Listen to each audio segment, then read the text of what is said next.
Career Explorations, a series of career-related panel discussions featuring faculty and alumni from Drexel Kline School of Law. I'm Donna Gerson, Associate Dean in charge of the Career Strategies Office. Tonight's program is all about criminal law careers. We're going to talk about criminal prosecution, criminal defense, private criminal defense. You'll learn about practice opportunities on the federal, state, and local levels. Hear from Professor Emily Zimmerman, Director of the Law School's Criminal Law Concentration, and a wonderful resource for our students. And also meet our accomplished alumni who are shaping their careers in criminal law. So let's get ready and let's explore.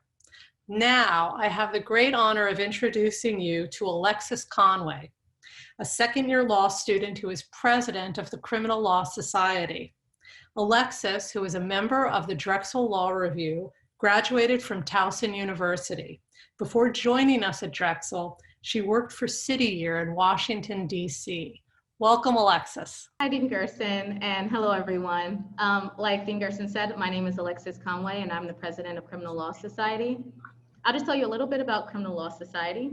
Our mission is to encourage a discussion about the realities of the criminal justice system and to educate members of the law school on how they can become engaged from a prosecutorial, defensive, and policy perspective.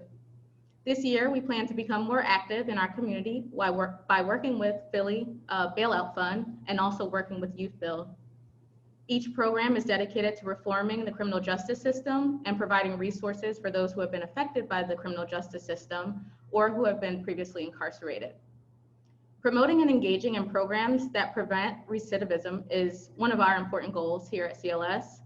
And we'll be hosting a weekly podcast discussing controversial cases and outcomes, as well as conducting analyses on statutory provisions that we believe help or hinder justice. Our first episode will debut on October 16th, where we will be discussing the grand jury verdict in the Breonna Taylor case. If you would like to become involved with CLS, you can email me at arc426@drexel.edu, or you can follow us on Facebook. We have a small page, not many people in there, but if you would like to get involved and find out about our upcoming events, our page is Criminal Law Society Drexel. So now I have the pleasure of introducing our next guest, which is Professor Emily Zimmerman. Thank you so much, Alexis. It was so awesome to hear about the amazing things that the Criminal Law Society is doing.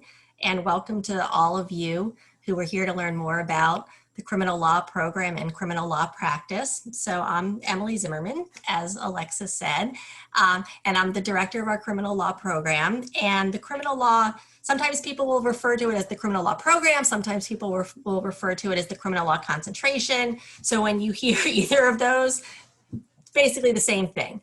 So the criminal law concentration is a way that people who are interested in criminal law, and typically it's people who are interested in criminal law practice, so either being criminal defense attorneys or prosecutors, it is a way that you can show that you have a demonstrated interest in criminal law practice. And so it basically involves taking a particular set of courses. And I'm going to share my screen so that you can see the information on our website about the requirements of the criminal law program or concentration. So if you take a look at this screen, this shows you the requirements for the concentration, which are that you take criminal procedure investigations, which a lot of people take. It's sort of considered a bar course. So that tends to be a bigger class. It's offered both in the fall and in the spring. It also requires that you take criminal procedure, prosecution, and adjudication, which is offered in the spring. And you also need to take evidence, which a lot of people will take anyway, and introduction to trial advocacy. So those are the 4 required courses for the concentration.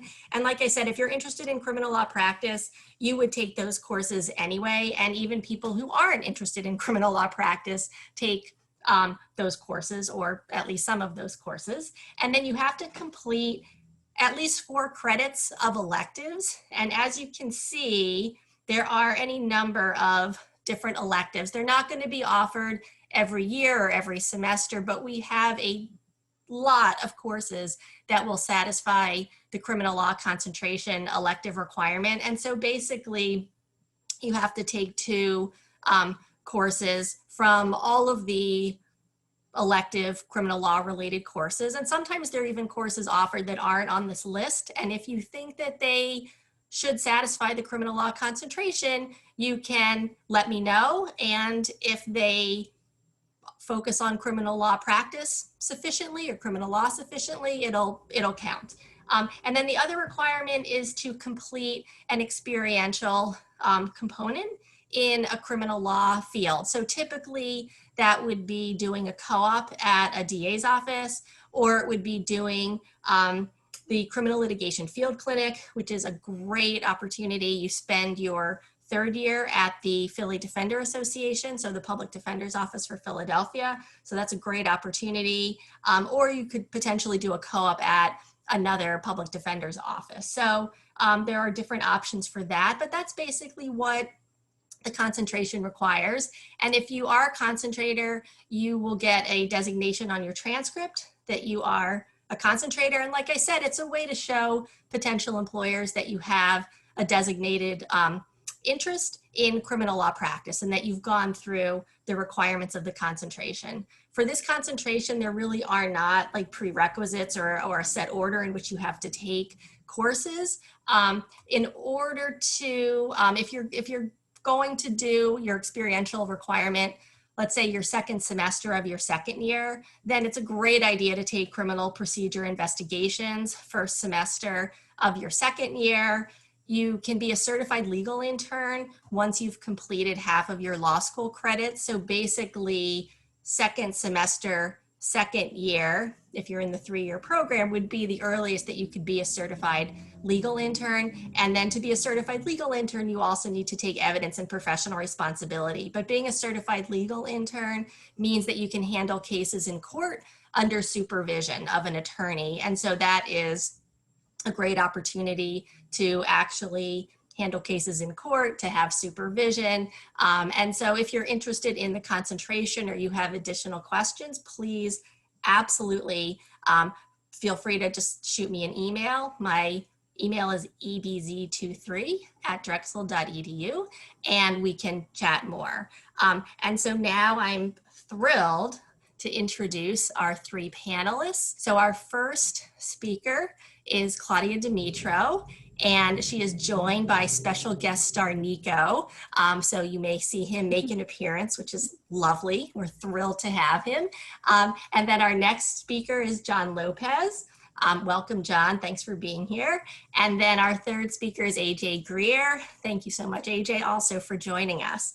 And so I'm going to just hand the first question off to Claudia, but each of you will introduce yourself. So Claudia, why don't you go first, then John, then AJ. And if you could just introduce yourselves, talk just a little bit about what you do, where you work, what that job entails, and then we'll follow up with some additional questions. But Claudia, why don't you take it away first? Hello, everybody. As Professor Zimmerman said, my name is Claudia. It's wonderful to meet all of you virtually.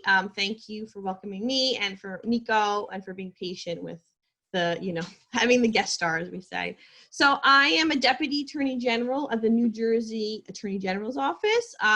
In New Jersey, the Attorney General's Office is a very large office which is vested statutorily with a lot of power. We do all sorts of civil things, but we also have a large amount of prosecutors in the AG's office. The Attorney General in New Jersey has criminal justice supervisor or authority over every law enforcement officer in New Jersey. Every prosecutor, every police officer has to do what the AG says. So it's a big responsibility. It's a great responsibility. And we do a lot of really important things. If you can't tell already, I love my office. And I am within the criminal justice, the prosecutor section of the office. I'm part of the executive staff there. I'm counsel to the director is technically my title. And I do all sorts of things, a lot of policy work now. When I first started the office, I was in the appellate unit, and so I still get to do some appellate work because I love it, and that's great.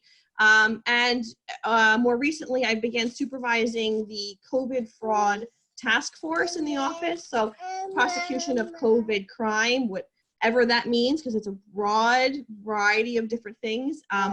I'm supervising those new DAGs in that sense. So I've worked on everything from our bail reform to tasers, to body-worn cameras, to now COVID fraud, to appellate issues. And so I can talk from a lot of different angles. Also, if anybody's interested in other areas of New Jersey practice, like the New Jersey Public Defender's Office or a New Jersey Prosecutor's Office, I have plenty of friends in all of those places, and I'm happy to connect you there. And in any way, if any, or usually clerkships, any questions about New Jersey, I can definitely be a bridge for you, please. Yeah. My name is John. I'm an attorney at the Defender Association in Philadelphia. That's just the public defenders for Philadelphia. I graduated Drexel in 2016. I started working at the Defenders in 2016 as a staff attorney. And then shortly thereafter started adjuncting at Drexel with the writing strategies for the bar program. I still work at Drexel today. The Public Defender's Office in Philly handles over 75% of all criminal cases in Philadelphia, all the way from petty misdemeanors to major crimes. I am a mentor attorney. I work in recruitment and development. So those alum that Professor Zimmerman was just talking about, I've hired Drexel students for full-time positions as well as internships. And it's great to see so many Drexel students and prospective Drexel students interested in criminal law. As a development and recruitment attorney, I help hire new attorneys. I help mentor the new attorneys as they start their office. We go through a 3-year training period, and I follow them through their first year while maintaining a caseload of my own cases, jury trials, for all the way from misdemeanors to jury trials. I think that's all I got for now. And thanks for having me. My name's AJ Greer. I'm an assistant district attorney at the Philadelphia District Attorney's Office. So I'm a prosecutor, but I'm in the appeals unit of the Philadelphia District Attorney's Office. So for me, that means my day-to-day is writing briefs. So it's a written argument about the case, and then the occasional oral argument before Pennsylvania's appellate courts, mostly the Pennsylvania Superior Court, which is the intermediate court in Pennsylvania. I may have an argument coming up in front of the Pennsylvania Supreme Court, which will be my first case. So the Philadelphia District Attorney's Office prosecutes crimes that occur in Philadelphia. And I'll also mention, since John mentioned something similar, I was part of this previous summer's internship program training team, and I have been last year and this year a part of the appeals unit and more broadly the law division's orientation program development team. So I work a lot with both the interns and new prosecutors coming in. Can each of you talk a little bit about what your typical day is like, and if you feel like because of what you're doing now in your job, your day may not be all that typical of what a new attorney's day would be like? Maybe if you could also talk about what would a new attorney's life be like in your office. Yeah, absolutely. Thanks. So obviously COVID has changed everything about all of our day-to-days. So we're figuring out our day-to-day, literally day-to-day. That's the last time I'll say that, day-to-day, I promise. Right now we're doing court over Zoom, not having any trials or hearings, but we're just statusing cases to see if they're ready. So my days are pretty much divided into court days and non-court days, just like it was pre-COVID. On my court days now, wake up, get ready for court, turn on my computer, and a list probably takes half an hour to 1 hour. After that, go back to the office. Can I interrupt you for a second? When you say a list, can you just talk about what that means? Absolutely, I'm sorry. Thanks.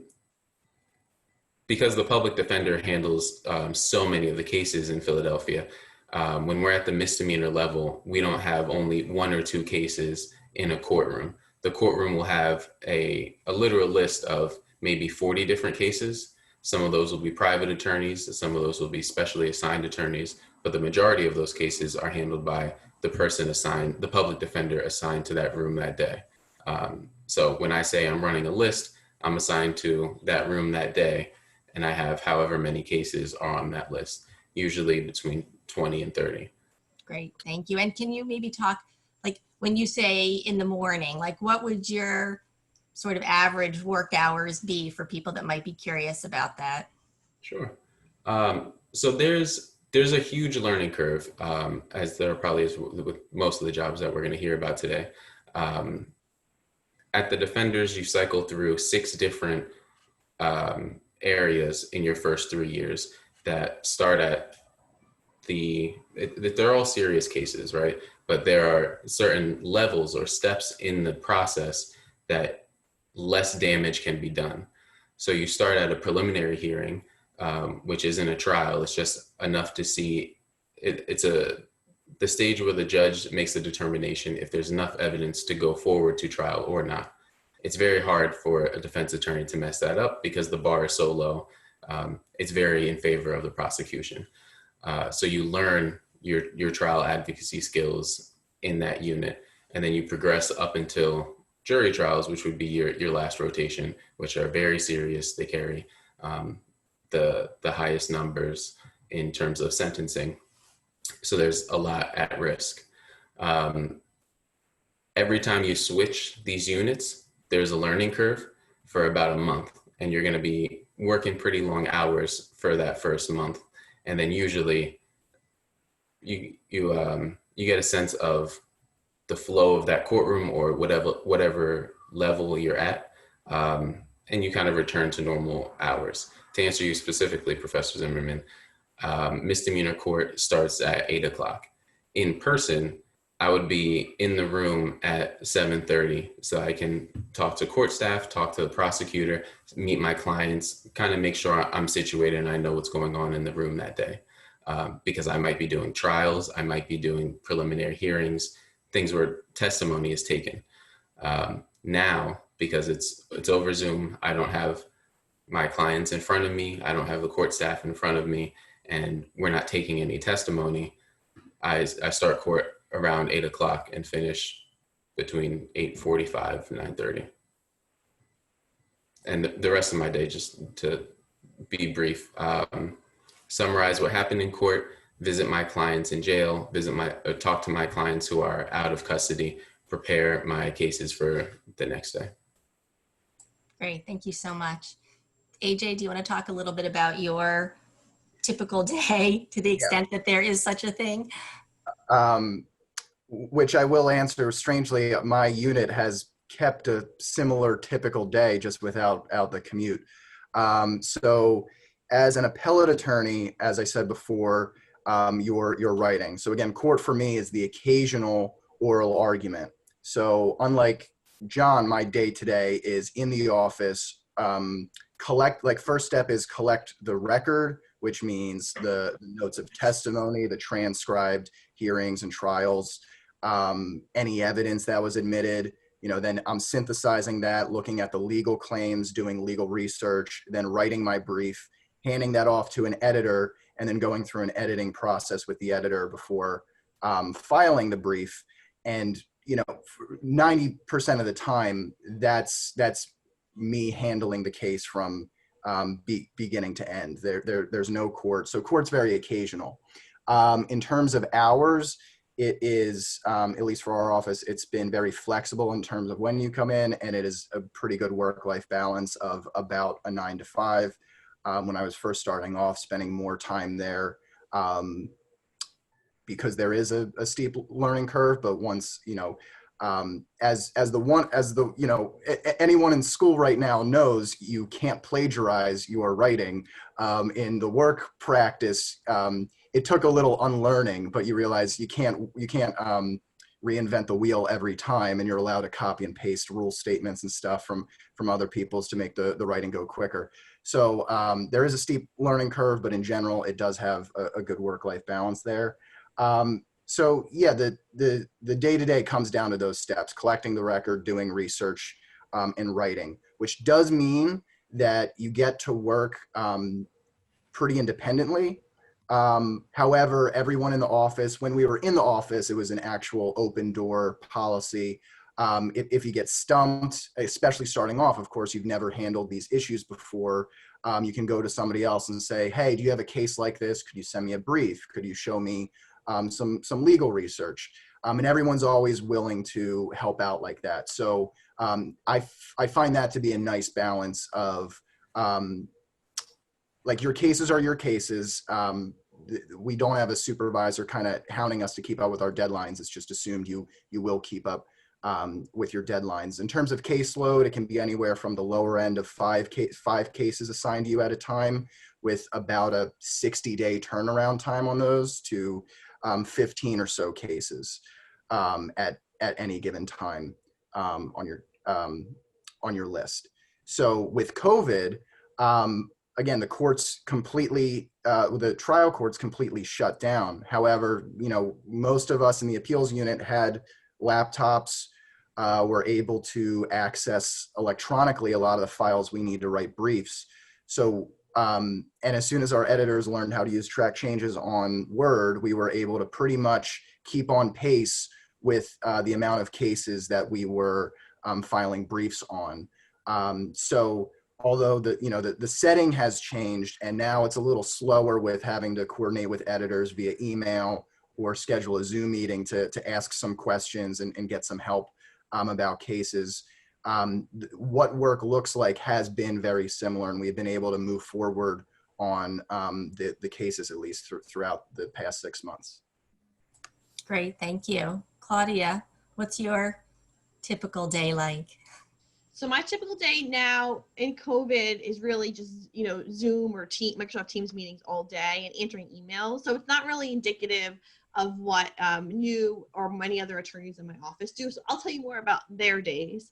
I started in the appellate unit, and similar to what AJ said, it's a great place if you really like to, kind of work mostly independently in our office, work on briefs once a day, and then get to do some really awesome arguments. We argue before the New Jersey Supreme Court very often in our office, so that's a great experience. And the other cool thing about the AG's office is that we also have supervisory authority over all the appeals in New Jersey. So every appeal from a convicted individual in the state goes to our office first. So what does that mean? That we get to keep the important stuff, the fun, the cool stuff, but it's cool because it's important. The biggest issues, the biggest Fourth Amendment, Sixth Amendment law, my office keeps it, and we would take it from what ordinarily be done by a local county prosecutor. So if appellate law interests you and the most important appellate issues interest you, that's kind of typically what's done. And unlike it, and I'm sure this is the same in other state and local offices, unlike at a firm, you get to keep your case at all levels. You get to, take it to the usually Supreme Court or wherever it goes. And it's typically, for all the attorneys in my office, are typically a 9 to 5 general day, some changes depending on different things. The trial litigators in my office are different than probably what the Philly DAs or other local offices have, and that we do a lot of more proactive investigations. So not too many, we get the phone call of a murder and we have to figure out who done it, that happened retrospectively. We work hand in hand with investigators on any number of tips, a lot of white collar fraud, a lot of cyber fraud, some gangs and organized crime investigations, and you really start the case from the beginning with your investigator. So it's actually not, in my office, not as much court time as the local prosecutors get. So if you're someone who's interested in trial work, but perhaps don't necessarily want to be on your feet all day, every day, or maybe want to spend some more time on the investigation, a little bit slower of a pace, I would say. That's what's interesting about my office in that sense. It's kind of environmental crimes, a lot of sort of different types of crimes is what they do. The other downside outside of Zoom, outside of COVID, pre-COVID, is that you don't have a home court, a home county. You're the state prosecutor, so you're appearing in court all over the state. The supervisors do try to keep things somewhat regional, like a north, central, south of New Jersey, but doesn't always really occur. So you could have, cases in all over, but you're not appearing in court every day across the state, as you would if you were a local attorney. There's one more thing I wanted to say, but I forget what it was. But that's kind of a lot of what my office does, and the typical days. So can you talk a little bit about things that you did in law school that you feel helped you to prepare for what you're doing now? So courses that you took, and then obviously experiential education is a huge part of the Drexel experience. So if you could also talk about the experiential opportunities that you had and how they helped prepare you for what you're doing now. Certainly. So again, because my day-to-day is writing briefs, then developing writing skills. But generally, if I'm walking through my legal experience, 1L summer, I interned with the Pennsylvania Innocence Project. That was my first, taste of working in criminal law, and in Philadelphia. That experience was very rewarding. And they not only take summer interns, they take volunteers that you can get pro bono hours for throughout the year. So they're very flexible, I believe, in terms of, getting experience with them. So I found that to be a great start. Again, developing writing skills. So law review, I would encourage going out for law review. It's a great resume builder in terms of the, practical skills. It just makes the mechanics of writing and citations and research second nature, which just means you're able to write more quickly. The fun parts of you want to make a really convincing argument. It takes a lot of time to just get through some of the mechanics to make it look and sound pretty. If all that's second nature, which law review helps you do, then the work becomes more fun and interesting because you can focus on the more substantive aspects. I also took, I believe it's still offered every other year with Professor Tucker, is the Supreme Court seminar. That, in terms of just appellate practice, I found that to be the most beneficial experience, because in that class you mimic the Supreme Court. So I believe it's 10 or so, I think it's 10 students, 10 or 12 students at a time can do it, because you select it's 12 students. You select 6 cases that are currently pending before the Supreme Court of the United States. You give a presentation about the issues. You then act as counsel for the petitioner and counsel for the respondent. You do an oral argument in front of your classmates. You act as the justices and make a decision. You write an opinion. And then you also get the opportunity to visit Washington, D.C. and the Supreme Court. So that's really what convinced me to. I was in a transactional law track and was going to do business stuff. And the day I got back from that, I withdrew my application for the entrepreneurial law clinic, and then submitted an application for the federal litigation and appeals clinic, which I'll speak to. I believe Professor Frankel still runs. There I got so that fulfilled my experiential learning credits. It's a year-long clinic. And I was able to work on an asylum case, but I was also able to work on a civil appeal. And that got me into actually writing a real brief before the Third Circuit Court of Appeals, for a real client. I found that experience to be beneficial, both in terms of just interacting with real life clients, although in my current position, that doesn't really happen. I think that's still a good skill to learn. But then also going through the brief editing process and actually submitting it to a real court. So I think those 3 or 4 experiences I mentioned were the most beneficial to me in developing those skills. Great, thank you so much. Claudia? So I'm going to really push for, if you're already in the concentration, then you got this covered. But if you're not, or no plan on being, the criminal procedure, investigations, and Professor Zimmerman's class is crucial. I still remember from daily, I'll be thinking about a subject, and I can picture it myself sitting in Professor Zimmerman's class and thinking where I learned about the Federal Bail Reform Act, or where I learned about, the incredible prosecutorial discretion power that prosecutors have. So, and I don't just say that because I enjoyed it, but for example, that just this week I've been supervising a new DAG on something, and we work with, in this case, we're working with federal agents. Another cool thing about our office, we get to work with the feds sometimes. And the new GAG said to me, the agent is saying something about third-party doctrine. What is that? And I responded, if you remember in your criminal procedures course, right, you should have learned about third-party doctrine. And he said, I think he did, but he forgot. I don't know. But if you guys take those classes, you'll be, advanced beyond some, I think, people who have gotten the jobs.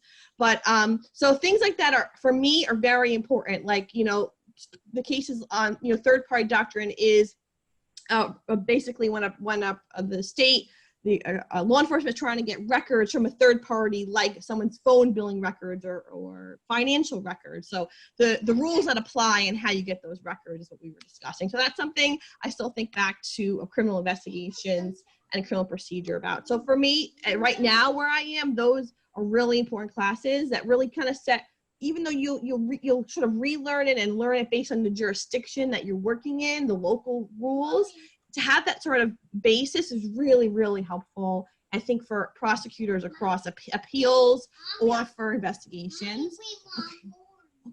Okay. My toddler is talking to me.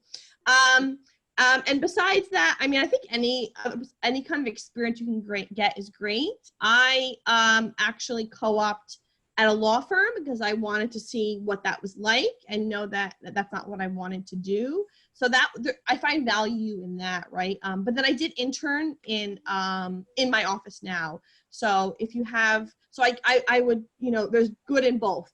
Working where you don't think you want to be, but you want to rule it out, but also kind of trying to get your foot in the door in the places that you want to be. That helped me a lot to get my job interning, and also know a lot more about my office when interviewing and things like that. So those were all great experiences for me. Thank you. John?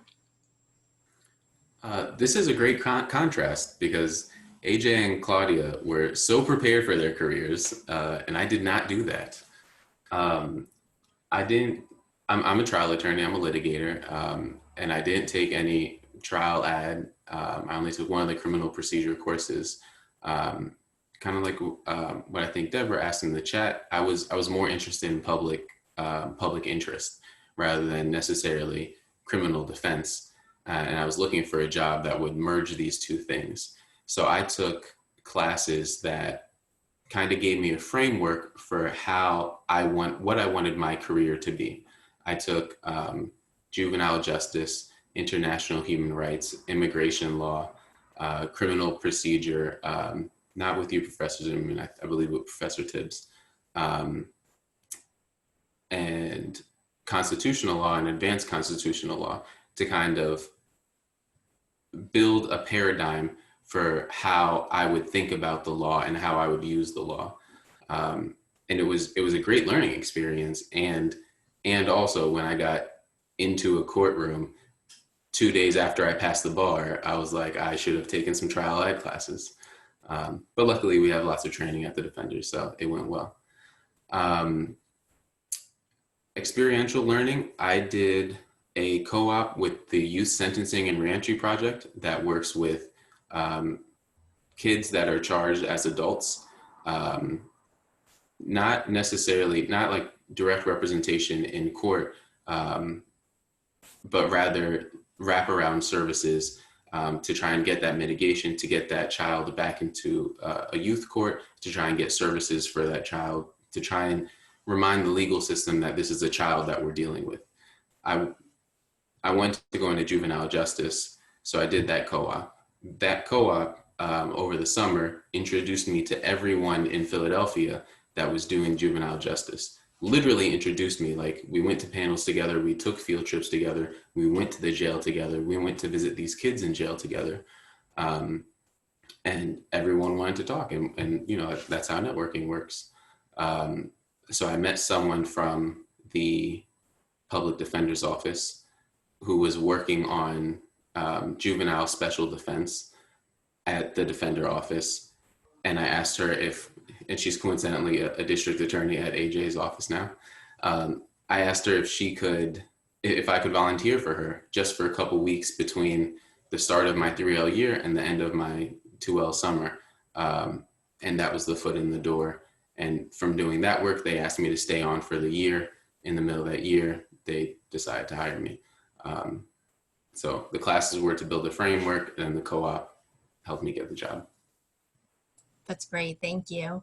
And Claudia, I think you had an additional experience, which was clerking for a judge after law school. Is that right? Do you want to talk just a little bit about that experience? Because that can also be an incredible experience to have right after you graduate. So maybe you can just tell people a little bit about what you did. Yes. I mean, everyone who clerks says it's like the best year of their career, right? It's downhill after you clerk. So I think, and for me, it was true. I actually loved it so much. I did it again. I did it for a second year for a different judge.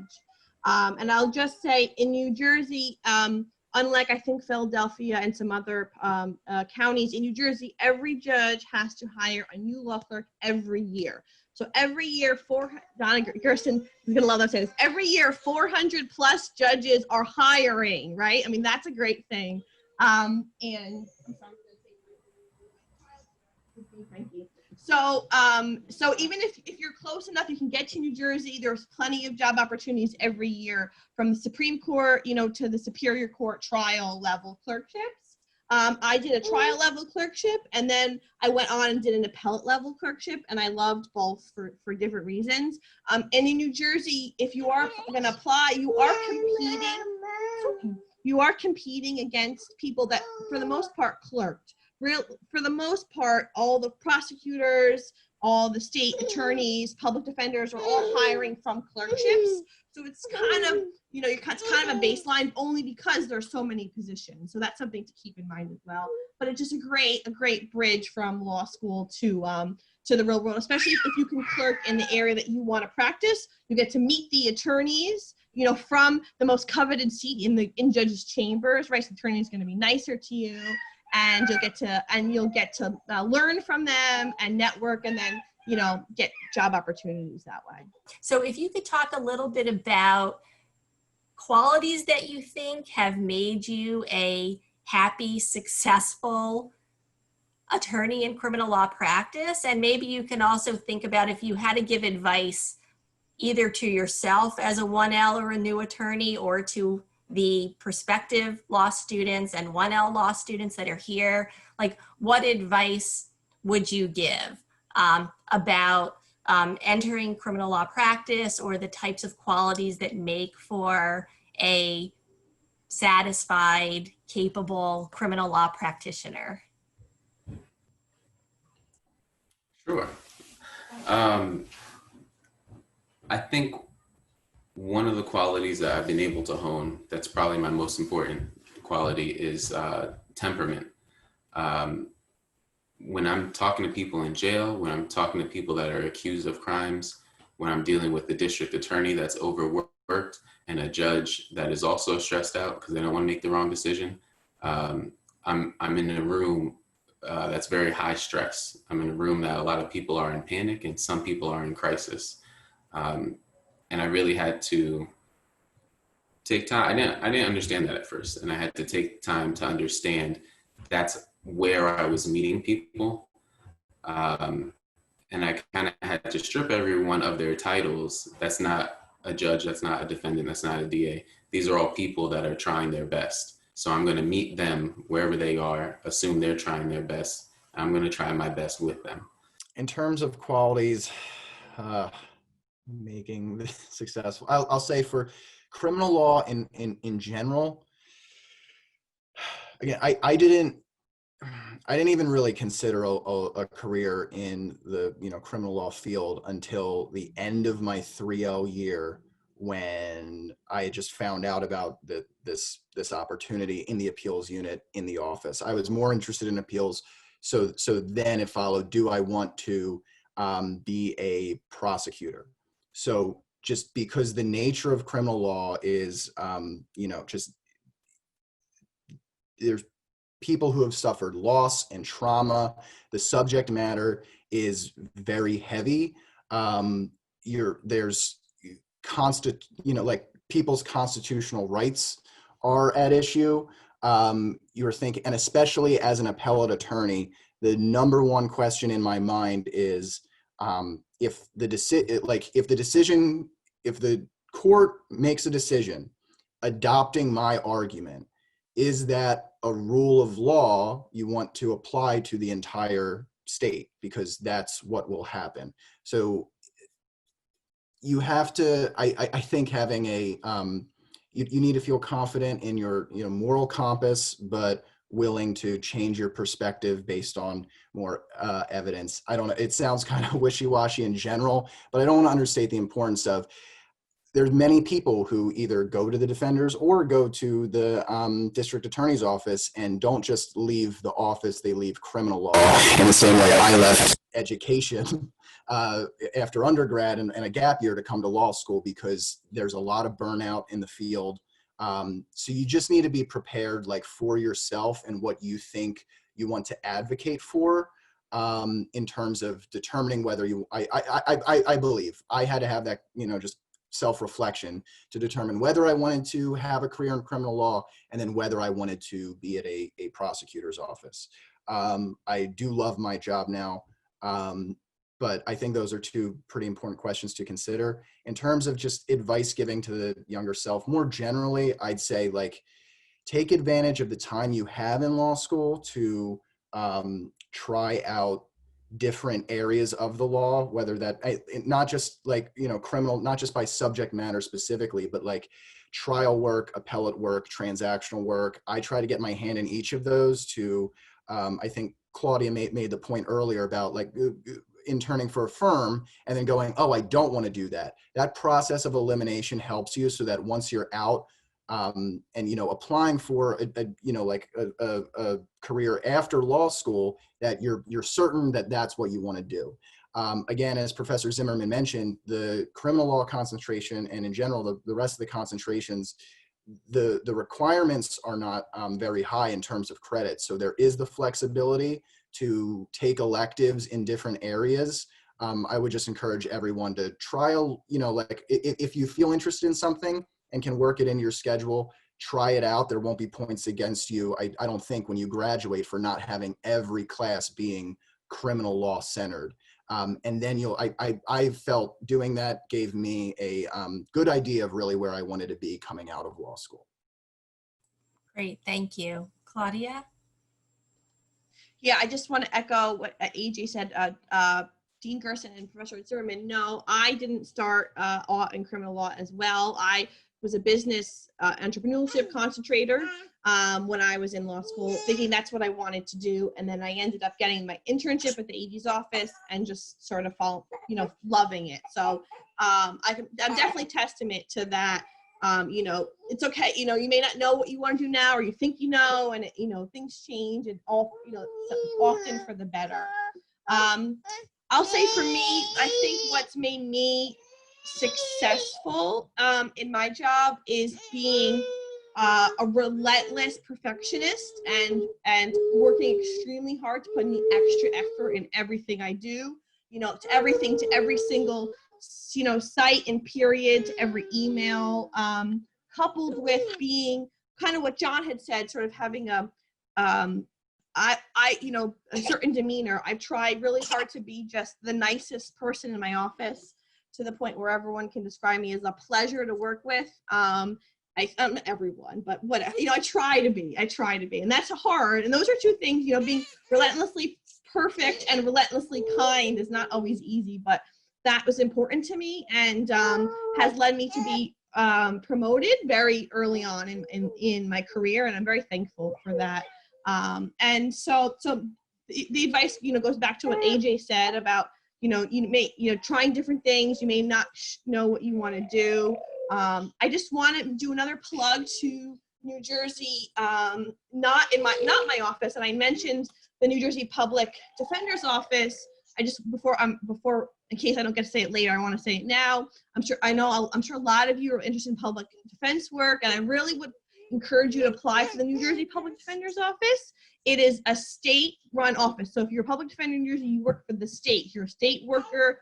All of the benefits and security of being a state worker, same that I get, that the public defenders get. And there's one public defender who controls the entire state, all the offices in New Jersey. So there's a lot of continuity, a lot of prestige in being a public defender in New Jersey. It's very hard. I did not interview, but from what I told, the interview is a lot. I don't think I would be able to survive it. Joe Kokora, the public defender in New Jersey, is very picky. So I really kind of want to make an advertisement for that office. It's a great office. If that interests you, and there's not an opportunity in Philly or Pennsylvania. Great, thank you so much.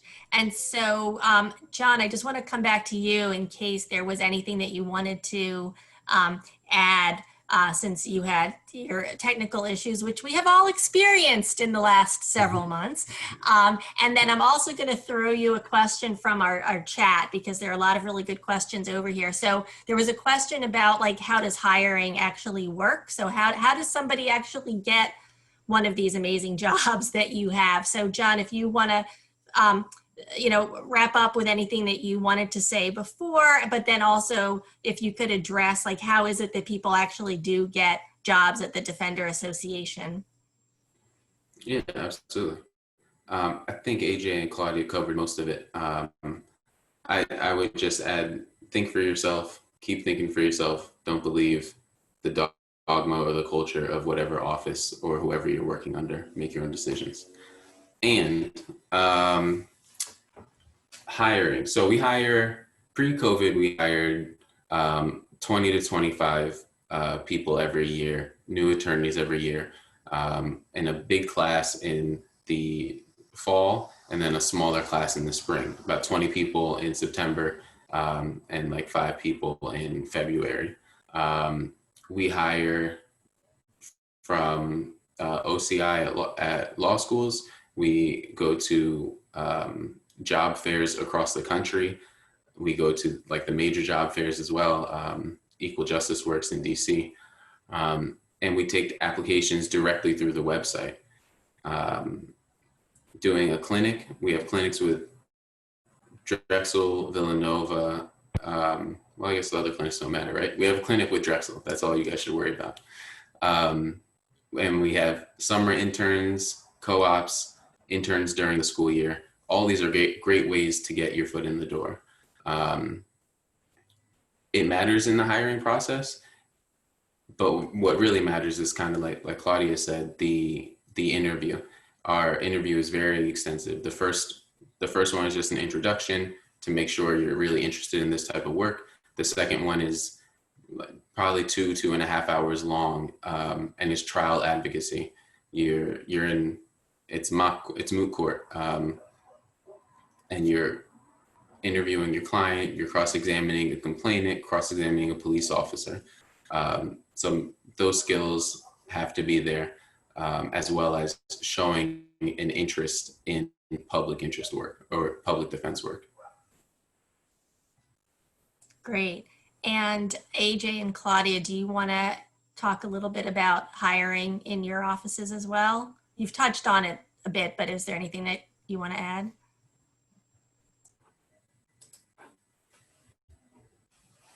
I can start, sure. So you can, the New Jersey Attorney General's website has abilities to has job postings and has a general application. The postings that are on our website are for specific, usually kind of higher level positions. There isn't a posting for just like entry level DAG. So you can peruse there, especially, if there's something specific you're interested in, or just if you just generally want to apply, you don't feel like you're, because there's no posting for it, you still apply to our office. We hire interns as well, similar to what John was talking about. So there's an application for internship. for our office, I definitely recommend. I mean, I was an intern and it was a great experience for me, so I'd highly recommend it. And if you have any questions about either applying or you have interviews, please feel free to contact me, and I'm happy to answer any questions or help in any way that I can. Great, thank you. AJ?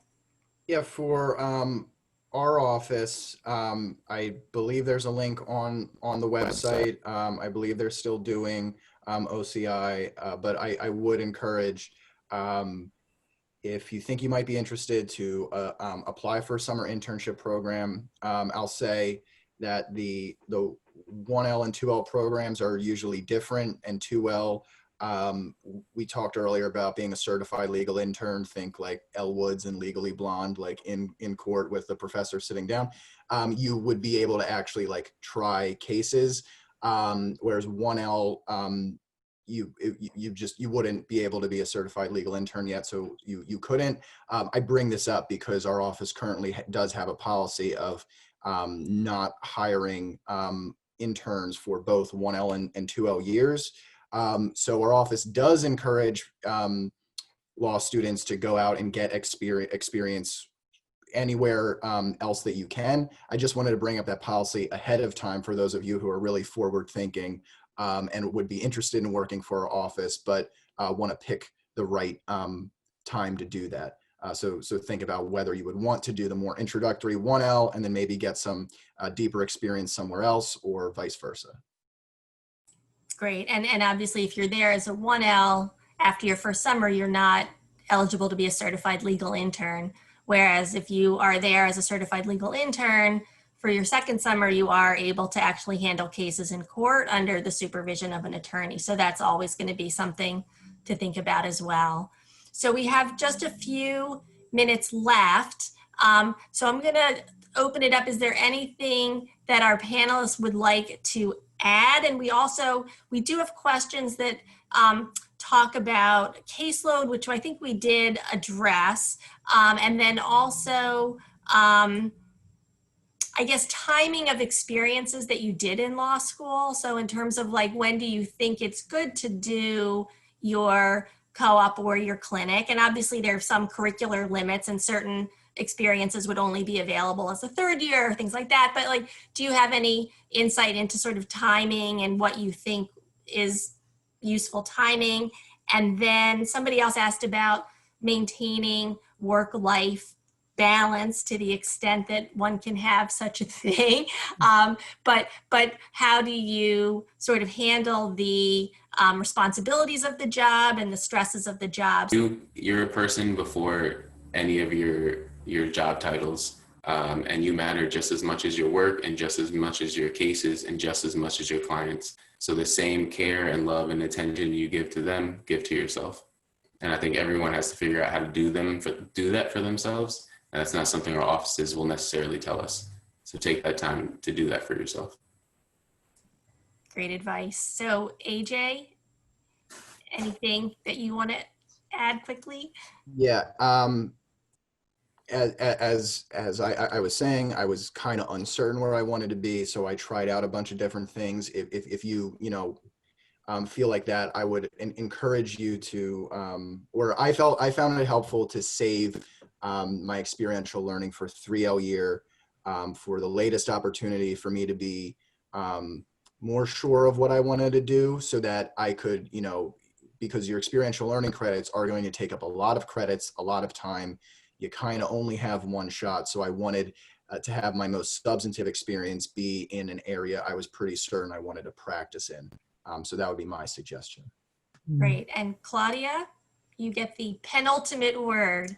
I will say that the good thing about working for the government, in one way, there's some bad pay, but the good thing is that I do get to have to make sure I have time for the kids, and everyone in the office is just as understanding as you all have been, and that he's been in meetings with the attorney general, with judges, and everyone is very understanding about it. So that's, I'll say, the one good thing. Even though I don't feel much balance, personally, working for the state or for local government, they're usually very accommodating when you don't always get the balance you want. So that's sort of the upside, I would say, about that. Something to consider when trying to determine where you want to be. Great. So thank you so much to our amazing panelists, Claudia and Nico, and AJ and John. It was awesome to see you all. So please join me in thanking our phenomenal group of alums. It's always awesome to see you. And I just have to remind you all, October 19th, we're going to have another one of these sessions that will focus on health law. So please join if you're interested. And thank you all for being here. Have a lovely evening and let us know if you have any other questions.